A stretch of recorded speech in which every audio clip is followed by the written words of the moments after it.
105, what I'm Bouncy Traits, still back hip hop and R&B. It's your boy Showtime the Czar. In studio with me right now, special guest Rising. I'm gonna let her describe her music sound because I don't want to put a label on it because I heard so many different styles of music. But her name is La'Toi Couture. Welcome to the show. Yes. Hi, how are you? Black, blessed, and fly. How are you? I cannot complain. Highly favored. Yes. That's what's up. All right, so before we get into all your music and things of that nature and your style of music, because like I said, when I listened to the music that you sent me, two different styles of music, but we'll get into that just a little bit later. Talk about how you got into music, how long you've been singing, your background. Give me a little bit of all of that.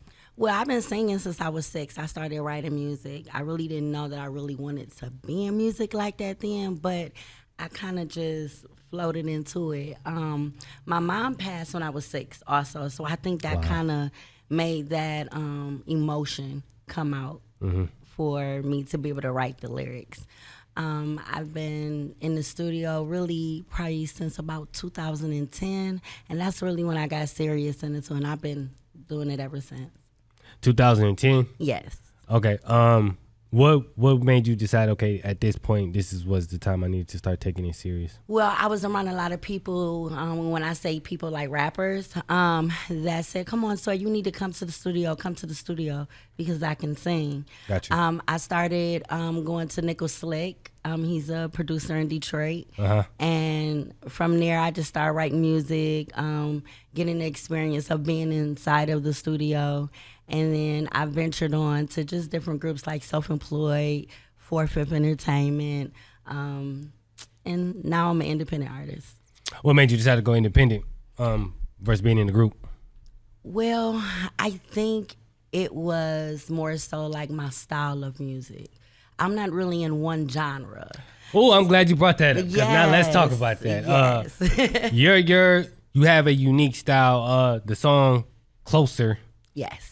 That song is different than your song Guitar. Guitar is more neo soul, if Correct. you will. Closer is more like a pop, if you will. How would you describe I would say pop if we had to put it in a genre. Okay. Pop. How are you able to? First of all, how are you able to switch between genres? Is that difficult for you?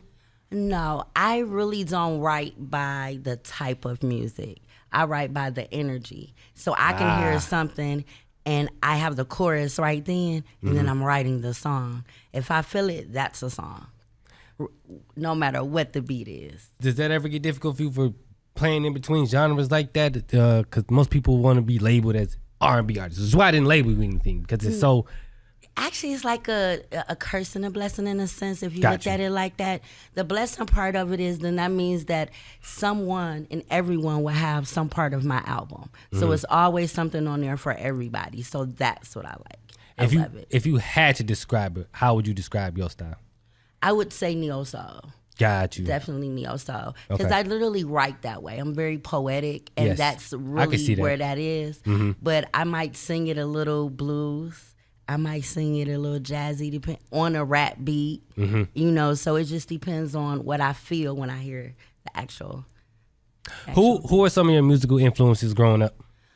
Oh my goodness, I grew up on the blues, so like Bobby Blue Bland. My grandmother raised me, so I was into all of that. Whitney Houston. I would say Erykah Badu. I love her.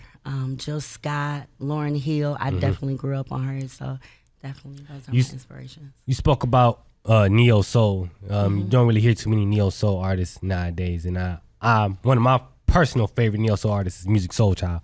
Oh, I love it. Yeah, music is fire. Yes. Why do you think neo soul kind of disappeared from music today, or do you feel like it disappeared from music today? I don't think it disappeared. I know that everything has its time. Got you. So and everything comes back around in a circle.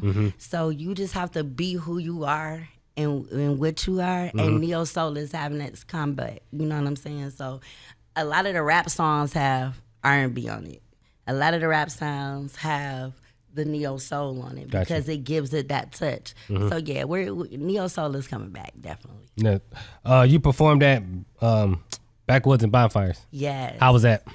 You know what? It was a great experience. I love the stage. I love the crowd. Was it hot? Yes, it was very hot. Yeah. But it was a great experience, and being able to meet new people, I got some great networking and connections, so it was all worth the time and energy. Was that your first time performing there?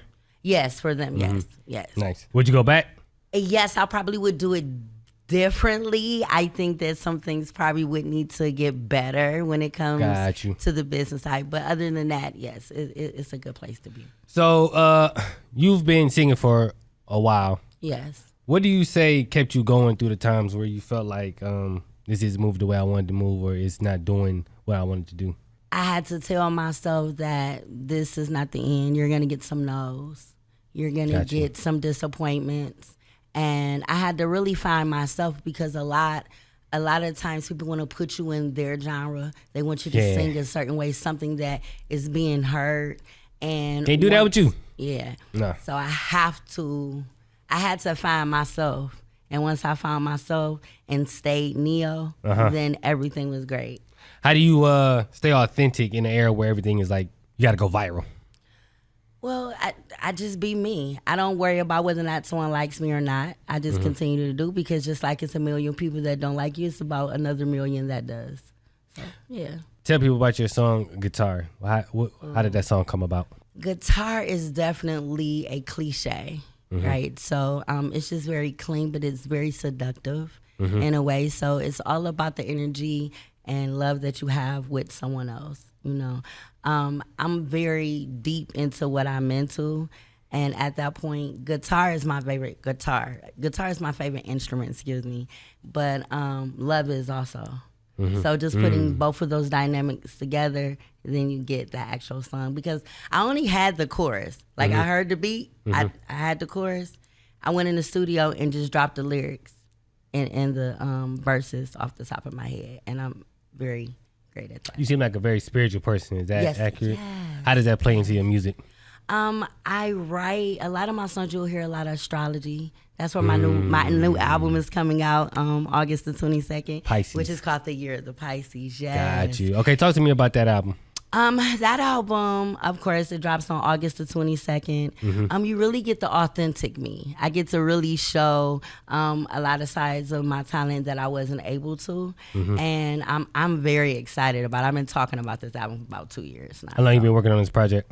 Probably about 3 years. I have. I was gonna jump out probably about a year and a half ago, but it wasn't. I didn't feel right, so I said I would rather wait, make sure I do what I need to do, and come back out strong. And I'm ready now. Writer's block, or is just kind of like you just had personal issues going on, and you just like. Well, of course, personal life. Everybody's had personal issues, but I wanted to make sure that it sounded and it gave the energy that it needed to give. Nice. You know, so that, and I'm ready for it now. I'm ready. Now I'm gonna ask this. It's a weird question, but I'm gonna ask this: how many tracks on the project? I know a lot of people like to do, 7, 8, 9, 10, 12. How many? Actually, I think it's about 14 songs on there. Okay.